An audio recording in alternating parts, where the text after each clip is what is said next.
el semáforo. La intersección de la calle 42 y la avenida Central no era solo un cruce de asfalto, era el centro nervioso de la gran metrópolis. Julián, un técnico de nivel 3, observaba las pantallas desde la torre de control. En esta ciudad, el tráfico no lo decidía el azar, sino el flujo, un algoritmo cuántico que predecía la urgencia de cada ciudadano. Los semáforos no cambiaban por tiempo, sino por estatus y necesidad calculada. Esa mañana, el sistema detectó una anomalía. En un sedán gris, un político de alto rango llegaba tarde a una firma de tratados. En una ambulancia cercana, un hombre sufría un infarto. Y en una bicicleta destartalada, una niña transportaba el último ejemplar de una semilla extinta hacia el jardín botánico. El algoritmo comenzó a procesar los datos con una velocidad vertiginosa. Julián veía las barras de prioridad oscilar en su monitor. Según los protocolos de eficiencia urbana, la vida del político aún valía más puntos de estabilidad económica, pero la semilla representaba un valor ecológico a largo plazo que el sistema no lograba categorizar con facilidad. El semáforo de la niña permanecía en rojo intenso. Julián sintió un sudor frío recorrer su nuca. Él no debería intervenir. El flujo era infalible, o eso decía el manual. Sin embargo, observó por las cámaras de alta definición cómo la niña miraba el reloj con desesperación. La semilla necesitaba humedad constante y el sol del mediodía empezaba a castigar el pavimento. Si el semáforo no cambiaba en los próximos 30 segundos, la especie se perdería para siempre. Julián recordó su infancia en los suburbios, cuando las ciudades todavía tenían parques y no solo estructuras de acero. Con un movimiento rápido, introdujo una línea de código manual, un bypass prohibido. El semáforo de la niña cambió a verde esmeralda. El sedán del político se quedó atrapado en un embotellamiento que duraría horas, y la persona que estaba con un infarto recibió una escolta automatizada de drones médicos que el sistema activó. Cuando los supervisores entraron en la sala 10 minutos después, Julián ya había borrado el rastro de su intervención.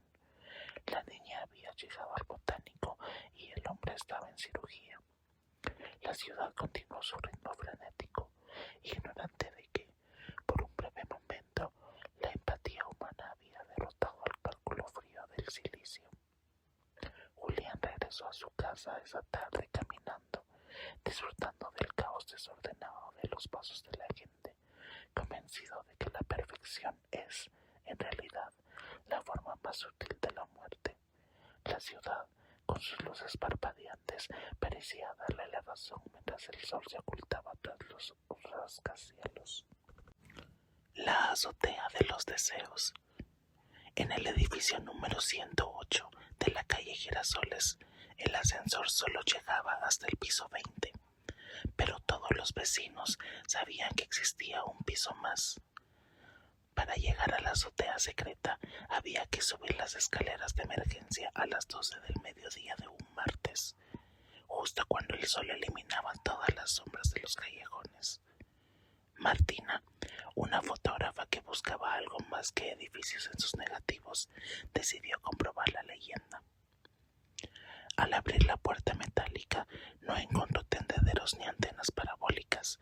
La azotea estaba cubierta por una capa de césped azul que emitía un suave aroma a jazmín y gasolina, la fragancia misma de la ciudad. En el centro, un anciano sentado en una silla de mimbre tejía algo que parecían nubes con hilos de plata. «Llegas tarde para la cosecha de sueños», dijo el hombre sin levantar la vista. Martina sacó su cámara, pero se dio cuenta de que la lente estaba empañada por dentro. En este lugar, las imágenes no se capturaban, se sentían. El anciano le explicó que cada ciudad importante del mundo tiene un pulmón espiritual donde se recolectan los deseos de la gente gente que lanza al aire cuando suspira en el metro o cuando mira por la ventana del autobús. Esos deseos, si no se cuidan, se convierten en smog y contaminación. Yo los dejo para que vuelvan a caer sobre la gente en forma de ideas, continuó el viejo. ¿Ves aquel hilo dorado? Es el deseo de un músico que está a punto de rendirse. Mañana, cuando despierte, encontrará la nota que le faltaba para terminar su sinfonía. Martina se sentó junto a él. Desde esa altura, la ciudad no parecía ruidosa ni hostil. Era un organismo vibrante, una colmena de esperanzas entrelazadas. El anciano le permitió tocar uno de los hilos. Al hacerlo, Martín escuchó miles de risas infantiles y el sonido de la lluvia sobre los tejados de zinc. Comprendió que su trabajo no era retratar la decadencia del cemento, sino la luz invisible que mantenía a la gente unida entre tanto tráfico y prisa. Cuando bajó de nuevo al piso 20, Martina ya no era la misma. Sus fotos empezaron a mostrar algo que nadie más veía. Un brillo especial en los ojos de los barrenderos y una geometría sagrada en los grafitis de los suburbios. Nunca volvió a la azotea porque se dio cuenta de que no necesitaba subir las escaleras para encontrar la magia. La ciudad entera era el tejido del anciano y ella, con su cámara, ahora formaba parte de la trama, capturando los hilos de plata que caían sobre los peatones distraídos. El coleccionista de ruido. Mateo era un hombre que odiaba el silencio. Vivía en un estudio minúsculo encima de una estación de tren elevado en Chicago. Mientras otros vecinos se quejaban de las vibraciones que hacían temblar las tazas de café, Mateo abría las ventanas para dejar que el rugido metálico inundara su sala. Para él, el ruido de la ciudad era la única prueba fehaciente de que el mundo seguía vivo y que él formaba parte de algo más grande que su propia soledad. Su obsesión lo llevó a comprar una grabadora profesional. Cada noche recorría diferentes distritos capturando sonidos específicos. Tenía una colección impresionante. El siseo de las máquinas de espresso en el barrio italiano, los gritos de las corredoras de bolsa en el distrito financiero y el eco de los balones de baloncesto en las canchas de asfalto de los suburbios. Pero Mateo buscaba el sonido maestro, ese acorde único donde todas las frecuencias de la metrópoli se funden en una sola nota perfecta. Una noche de tormenta se dirigió al puente colgante que conectaba las dos zonas industriales. El viento aullaba entre los cables de acero, creando un arpa colosal. Debajo, los barcos de carga hacían sonar sus sirenas de niebla, y sobre él, el tráfico pesado generaba un vago constante que hacía vibrar el suelo. Mateo colocó sus micrófonos y se puso los auriculares. En medio de esa cacofonía sucedió algo extraño. Los ruidos empezaron a sincronizarse. El ritmo de los limpiabrisas de los coches, el goteo de la lluvia sobre las barandillas y el zumbido de las farolas de sonido crearon una melodía de una belleza desgarradora.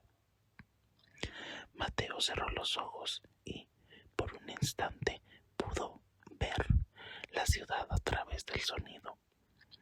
Vio los miles de hogares, las penas compartidas, las fiestas en los áticos y las discusiones en las paradas de autobús. Era una sinfonía de existencia humana, bruta y sin filtros. De regreso a su estudio, Mateo se sentó frente a su computadora para editar la grabación. Sin embargo, al presionar play, no escuchó nada. La cinta estaba en blanco. Al principio sintió una frustración inmensa, pero luego sonrió. Comprendió que el sonido maestro no podía ser poseído ni almacenado. Era una experiencia efímera que pertenecía solo a ese momento y a ese lugar. Guardó su equipo en un cajón y, por primera vez en años, se quedó dormido en absoluta tranquilidad, aceptando que el ruido del exterior era el latido de un corazón que no necesitaba ser grabado para seguir latiendo con fuerza. La rebelión de los maniquíes. Todo comenzó en el escaparate de una tienda de lujo en la Quinta Avenida. A las 2 de la madrugada, un sereno llamado Roque notó que el maniquí de seda roja no estaba en su posición habitual. En lugar de mirar hacia el frente con su elegancia plástica y vacía, tenía la cabeza inclinada hacia la salida, como si estuviera comprobando si la cerradura estaba puesta. Roque pensó que era una broma de sus compañeros, pero al día siguiente el fenómeno se extendió por toda la zona comercial. Los maniquíes de la ciudad estaban hartos de vestir ropas que no podían lucir y de observar un mundo que se movía mientras ellos permanecían estáticos. En un centro comercial del norte, un grupo de figuras de plástico descabezadas logró romper el cristal de seguridad. No buscaban robar dinero ni joyas, lo que querían era experimentar la ciudad. A la tercera noche, la metrópoli presenció un desfile silencioso. Cientos de maniquíes caminaban por las avenidas con sus movimientos rígidos y angulares. Se sentaban en los bancos de los parques a mirar la luna. Entraban en los museos para observar a las estatuas de mármol, sus primas lejanas y más afortunadas. Y se quedaban parados frente al mar en el puerto, sintiendo por primera vez la brisa sobre sus superficies de policarbonato. La policía no sabía cómo reaccionar. No había violencia, solo una presencia extraña que volvía a la ciudad un escenario onírico. Los ciudadanos, tras el susto inicial, empezaron a interactuar con ellos. Un niño le prestó su bufanda a un maniquí que parecía tener frío en una esquina. Una mujer mayor se puso a conversar con una figura vestida de novia que miraba con tristeza una tienda de flores cerrada. La rebelión terminó tan pronto como salió el sol el lunes por la mañana. Los maniquíes regresaron a sus tiendas, pero ya no estaban en las mismas poses. Algunos tenían las manos entrelazadas, otros miraban hacia el horizonte con una dignidad nueva. Los dueños de las tiendas intentaron devolverlos a sus posiciones originales, pero los materiales se habían vuelto sorprendentemente resistentes, como si el plástico se hubiera endurecido con la voluntad de los recuerdos. Desde entonces, la gente dice que, si miras fijamente a un maniquí en la gran ciudad durante el tiempo suficiente, podrás ver un destello de envidia en sus ojos pintados, y quizás, solo quizás, lo encuentres en una posición ligeramente distinta a la que tenía ayer. El subterráneo de cristal.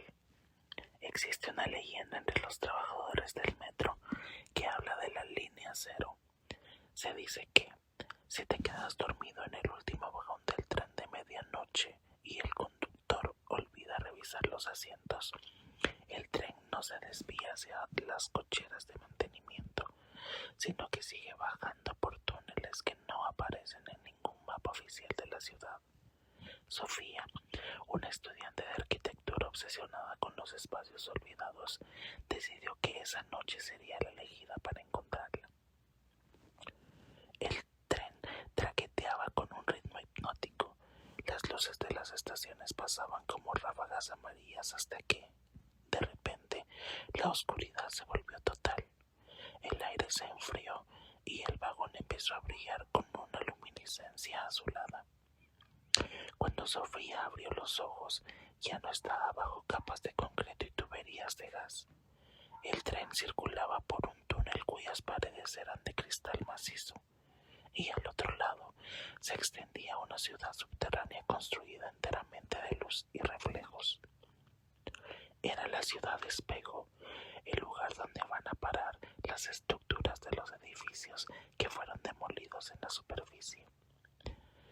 Sofía vio con asombro la antigua estación central que había sido destruida en los años 50, brillando ahora con una gloria etérea.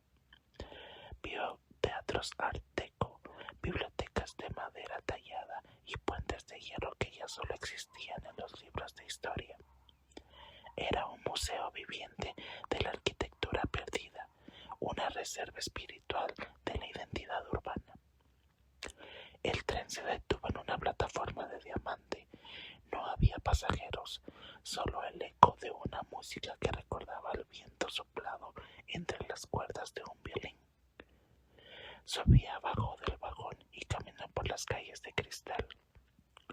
Se dio cuenta de que la ciudad de arriba necesitaba a esta ciudad de abajo para mantenerse en pie. La belleza del pasado era el cimiento invisible del presente.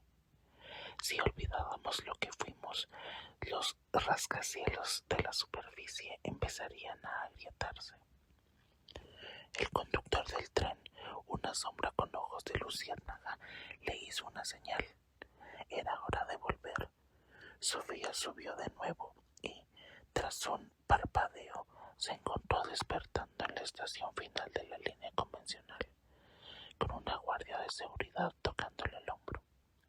Al salir a la calle, bajo la luz grisácea del amanecer, Sofía no vio edificios viejos y sucios. Vio los reflejos de cristal que acechaban bajo la piel del cemento.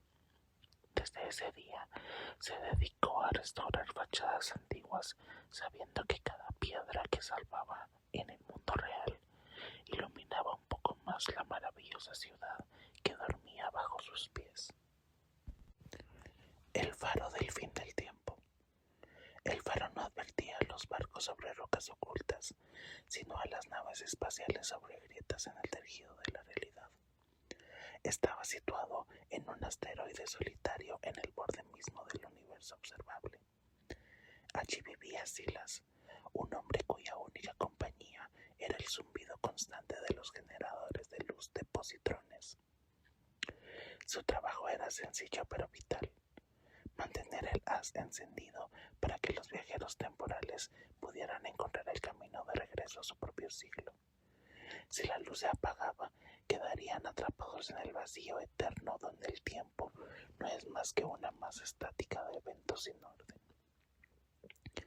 Silas pasaba sus días puliendo los inmensos lentes de cuarzo y observando las galaxias lejanas que se apagaban como brasas en una chimenea moribunda.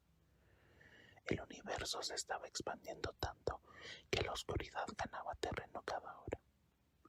Un lunes, según su cronómetro interno, Silas recibió una señal de radio débil.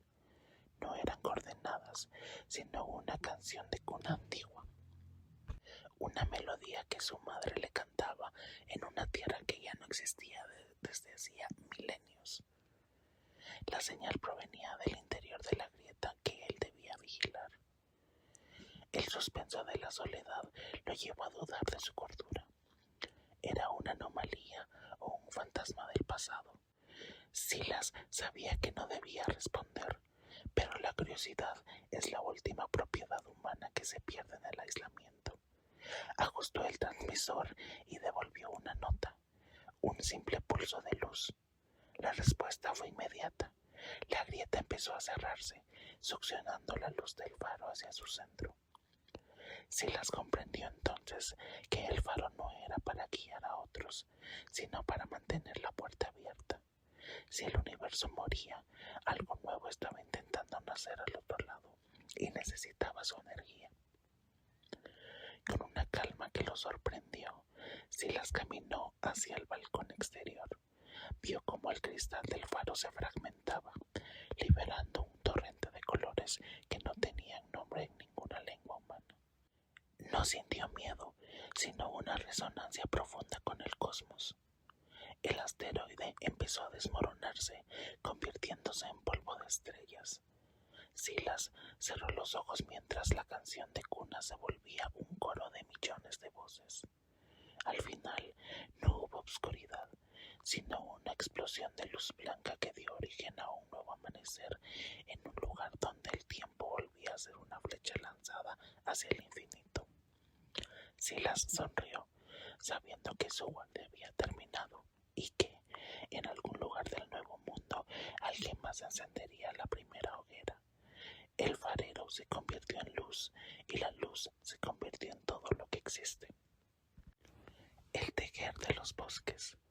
En el corazón del bosque susurrante, donde los árboles tienen rostros y las flores hablan en rimas, vivía una anciana llamada Elara.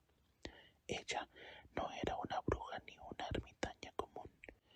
Era la tejedora de raíces, con una aguja hecha de espina de sauce y un hilo de seda de araña lunar. Elara se encargaba de coser las heridas del bosque después de las tormentas de invierno. Si un roble caía, ella unía sus fibras a la tierra para que su espíritu alimentara los brotes nuevos. Si un río se desviaba de su cauce, ella tejía barreras de juncos para devolverle el sentido. Un día, un joven rey llegó al bosque con 1000 hombres y hachas de acero frío. Quería madera para construir una flota que conquistara las tierras de ultramar. Elara lo observó desde la sombra de un helecho gigante. El ritmo de los hachazos era una nota discordante en la sinfonía del bosque. El suspenso se apoderó de las criaturas pequeñas que huyeron hacia las profundidades del musgo. Elara sabía que no podía luchar con espadas, así que decidió usar su arte. Esa noche, mientras los soldados dormían junto a las fogatas, la anciana comenzó a tejer. No usó hilo común, sino el propio miedo de los hombres y la ambición del rey. Cosió los sueños de los soldados con las pesadillas de los árboles talados. Al amanecer, el campamento estaba envuelto en una red de niebla tan espesa que nadie podía ver su propia mano. Las hachas se habían vuelto pesadas como el plomo y las armaduras estaban cubiertas de una enredadera que crecía a una velocidad antinatural, atrapando a los hombres contra el suelo de forma delicada pero firme. El rey, asustado, llamó a la tejedora. Elara se presentó ante él, envuelta en una capa de hojas secas. No pidió oro ni promesas, simplemente le mostró un espejo de agua donde se veía el futuro. Una flota de barcos hundiéndose en un mar de ceniza porque habían sido construidos con madera muerta por el odio. El rey comprendió la advertencia, ordenó la retirada y juró que nadie volvería a tocar un árbol del bosque susurrante mientras él viviera. Elara, con un suspiro de alivio, descosió la niebla y liberó a los soldados. El bosque volvió a su paz deliberada y la anciana regresó a su labor silenciosa, sabiendo que el equilibrio entre el hombre y la naturaleza es un tejido frágil que requiere una vigilancia eterna y una paciencia de piedra. La niña de los relojes de arena. En un pueblo donde nunca soplaba el viento, vivía una niña llamada Maya, que tenía la capacidad de ver el tiempo de las personas como arena dentro de recipientes invisibles. Algunos llevaban inmensos jarrones llenos de granos dorados, otros pequeños frascos casi vacíos que goteaban con una lentitud angustiosa. Maya nunca decía nada, pues comprendía que el conocimiento del final es una carga que nadie desea llevar. Ella trabajaba en el taller de su abuelo, un relojero que afirmaba que el tiempo no pasa, sino que nosotros pasamos a través de él. Un verano llegó al pueblo un forastero con un reloj de arena roto. La arena no caía, flotaba en el centro del cristal como si la gravedad hubiera muerto. El hombre tenía una mirada cansada y una sombra que no se movía con la luz del sol. Maya miró sobre su hombro y se asustó. El hombre no tenía un recipiente visible. Su tiempo no era una cantidad, sino un vacío resonante. Era la primera vez que veía a alguien cuyo destino no estaba escrito en granos de cuarzo. He venido a que me devuelvan mi peso, dijo el forastero con una voz que sonaba a hojas secas. El abuelo de Maya examinó el objeto y se dio cuenta de que no era un reloj, sino un amuleto de eternidad. El hombre había cambiado su capacidad de morir por la capacidad de recordar todo lo que había existido. Pero la memoria sin olvido es una prisión de mármol. El suspenso en el taller era casi físico. El hombre quería volver a ser mortal. Quería que su arena volviera a caer para poder sentir la urgencia de un beso o el miedo de una despedida. Maya tomó el reloj entre sus manos pequeñas, cerró los ojos y buscó en su propio interior. Ella no podía crear arena, pero podía compartir la suya. Con un acto de voluntad pura, dejó que una parte de su brillo dorado fluyera hacia el cristal roto. El impacto fue una nota musical que hizo vibrar todos los relojes de la pared. De repente, el primer grano de arena cayó al fondo del recipiente del forastero. El hombre suspiró. Su sombra se alargó con el atardecer y sus ojos recuperaron el color de la vida que se sabe finita. Se marchó del pueblo con el paso ligero, agradecido por el regalo de la muerte futura. Maya, un poco más cansada, pero con el corazón lleno, comprendió que el tiempo no es un tesoro que se deba guardar, sino una moneda que solo tiene valor cuando se gasta con amor. El vendedor de sombras de colores. En un mercado que solo aparecía cuando la luna estaba en cuarto creciente, un mercader llamado Oliver vendía sombras, pero no eran las sombras oscuras y planas que todos proyectamos. Eran sombras de colores vibrantes, texturas sedosas y sonidos musicales. Había sombras color turquesa que olían a mar, sombras carmesí que latían como un tambor y sombras plateadas que permitían a quien las usara caminar sobre el agua. La gente hacía fila para cambiar su sombra aburrida por una de estas maravillas. Una joven llamada Lía se acercó al puesto de Oliver. Ella no quería una sombra hermosa, quería una sombra que dijera la verdad. En su mundo, todos usaban máscaras de cortesía y palabras vacías. Lía sentía que vivía en una mentira constante y esperaba que una sombra nueva pudiera revelar su verdadera esencia. Oliver la miró con tristeza. Él sabía que la verdad es la mercancía más cara del mercado y la que más quejas genera. Tengo lo que buscas, susurró Oliver, sacando una caja de madera de ébano. Pero ten cuidado, una vez que te pongas esta sombra, no podrás volver a ocultar lo que sientes. Si estás triste, tu sombra llorará aunque tú sonrías. Si odias, tu sombra mostrará colmillos aunque tus palabras sean dulces. Lía aceptó el trato, entregó su sombra gris y se colocó la nueva, que era una violeta profundo y eléctrico. Al principio se sintió poderosa, su sombra era hermosa y compleja. Pero al regresar a su casa, el suspenso comenzó. Cuando se encontró con su prometido, a quien ya no amaba, su sombra se alejó de él, mostrando una frialdad que Lía intentaba ocultar con caricias fingidas. En el trabajo, cuando su jefe la insultaba, su sombra se convertía en un gigante furioso que golpeaba las paredes invisibles. La honestidad de su sombra empezó a alejar a las personas que preferían la comodidad de la mentira. Lía se quedó sola, pero en esa soledad encontró una paz que nunca había conocido. Ya no tenía que esforzarse por ser alguien que no era. Su sombra violeta se volvió su mejor amiga, una guía fiel en un mundo de reflejos engañosos. Oliver, desde su mercado invisible, la observaba a través de una bola de cristal, sonriendo. Había vendido muchas sombras de colores, pero pocas veces había visto a alguien usar la verdad con tanta elegancia. Lía comprendió que la belleza no está en el color de la sombra, sino en la coherencia entre el cuerpo y el espíritu, una lección que vale más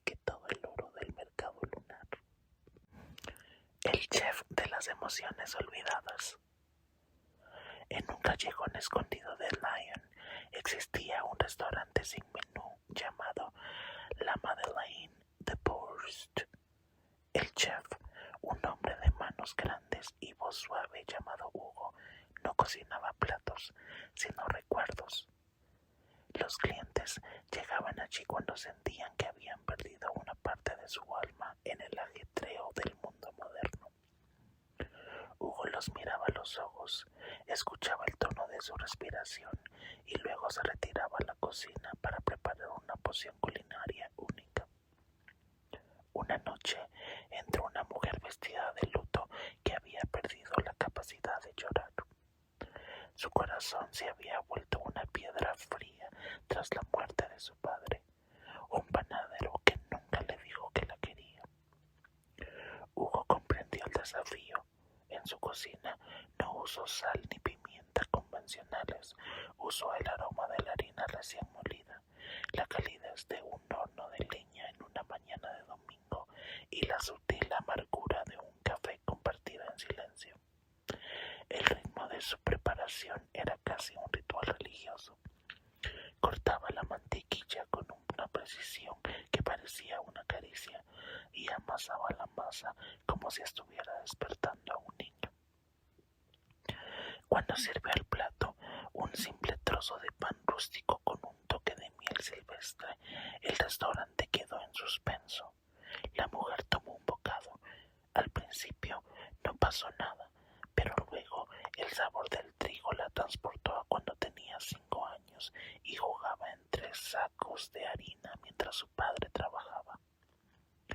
Sintió el calor del obrador y, por fin, detectó el ingrediente secreto que Hugo había añadido: la comprensión de que el amor de su padre no estaba en las palabras, sino en cada hogaza que horneaba para ella.